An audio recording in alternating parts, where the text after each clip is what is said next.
What goes into an asphalt roof? It is Jordan, your favorite roofer at Calgary Roofing and Restoration, and if you have that question, you have clicked on the right video. We are about to go over every single layer that goes on a roof to kind of educate and give more people awareness when they're getting a roof done. They know what to look for. So let's start with, once everything is stripped, we are down to the bare decking. The first thing you will see installed, which we install, is drip edge. So drip edge is a piece of aluminum that actually goes over your decking at the very bottom on the eaves. And you actually want about a finger behind it of space, which allows water to run off and go into the eave trough correctly. So that will be the first layer that we install on a roof. This is to help with sideways driven rain to make sure it's not hitting the decking, rotting that decking out. It is your first layer of protection above your gutter or eaves trough that makes sure that that wood is protected. The next layer that will be installed is a ice and water membrane, or a peel and stick, as a lot of people call them. The reason it's called a peel and stick is because there is adhesive underneath. You peel it off, you stick it down, you will still staple it, but that is the next layer. This is, a waterproof layer that makes sure that water is not, getting back up onto that decking. It helps with ice dams. In our climate, we use this on every single eave. We use it in the valley as well as with around different flashings that we do. So that will be next. A question you hear a lot in the roofing world is, does the drip edge go below or above the ice and water membrane? For us, we always put the drip edge first, and then the ice and water goes on top of that. So everywhere else to protect the decking, we use IKO Storm Type. So this is a synthetic underlayment that goes everywhere else and protects that decking, giving it, water resistance. So if something ever does get under your shingles, that you have this synthetic underneath it, really helping with watershed and just that another layer of protection. So that will go above your ice and water. Next, we will have a starter shingle, a starter strip. This is Leading Edge by IKO. And what this does is, you can see that it has some sealant here. It goes right on top of that ice and water on every eave, every rake, and gives you another layer of protection and really helps those shingles adhere on that first layer whenever you are doing a roof. So you're supposed to nail 4 inches up above it, and that really helps set that first shingle, which, as you'll see, that shingle will go on, the adhesive underneath, as well as what's on that starter strip, really bond and help with that wind coming up, not letting the wind pull that shingle up. So now, guys, we have everything down, and it is time to talk shingles. So we are a contractor with IKO. We are IKO Select with them, and we believe in their products. We love their products. So 95, 96% of our projects use IKO. There are 3 different classifications of shingles with IKO, actually more than that, but the 3 main ones with the architectural shingles are, you have your Cambridge, which is your class 3. You have the Performance Dynasty, which is also a class 3, and then you have your class 4 Nordic, which is an exceptional shingle. So your next layer in doing a roof, you will then start layering your shingles. You will have the perfect gapping of your shingles to make sure everything lines up how it should. And you will put those on until you get to your hips and ridges. So what we have here is known as hip and ridge, or capping.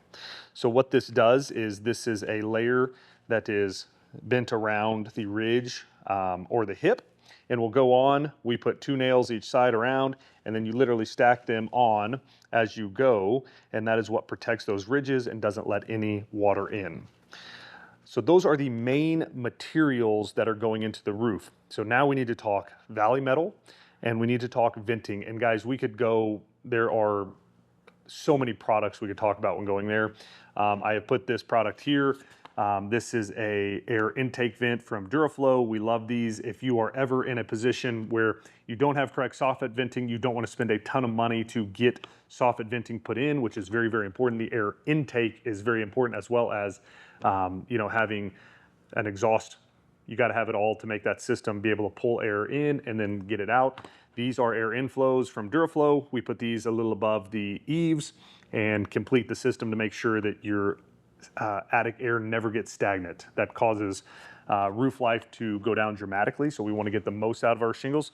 So this would be a Duraflo air intake.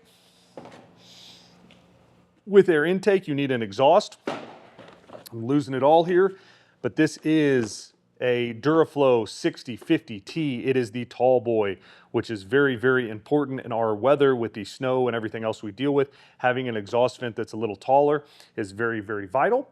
So you will see these for exhaust.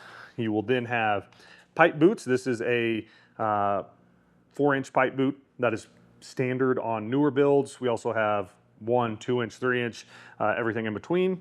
So a pipe boot will go around the pipe that is sticking out of your attic, for those of you that maybe have never even noticed that. And then something I don't have on the table is a gooseneck, which is another type of exhaust vent for bathrooms, etc. Very, very important that you have those. So let's talk valley metal. We install 30 or 26 gauge metal. A lot of companies install 30. The 26 is just a little bit beefier, so we believe in installing the best products possible. So this is what a roll of valley looks like. That will literally go all the way up the valley. Ice and water goes underneath that. This goes on top, and then the shingles will come down and be cemented onto that, and just gives you, you know, a couple of layers of protection that will not fail over time. So the valley metal is very, very important. You know, guys, from there, we believe in keeping a very clean job site. We believe in doing things the right way. We have site supervisors on site throughout a project just to make sure that everything is taken care of. Pictures are taken for the customers are communicated to. So when looking to hire a company in your market, make sure that you're going over these things. Make sure that the estimates you're given are transparent. Make sure that your estimate has GST in it.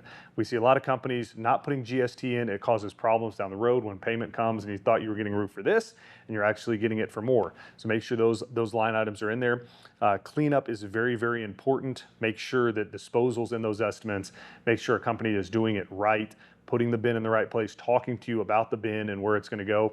There's a lot of factors that go into a roof. It is a very big project and it costs a lot of your precious dollars to get done. So you just want it done right. You want it done by a professional company that is qualified to be doing the work. So I hope this video is very educational and very good.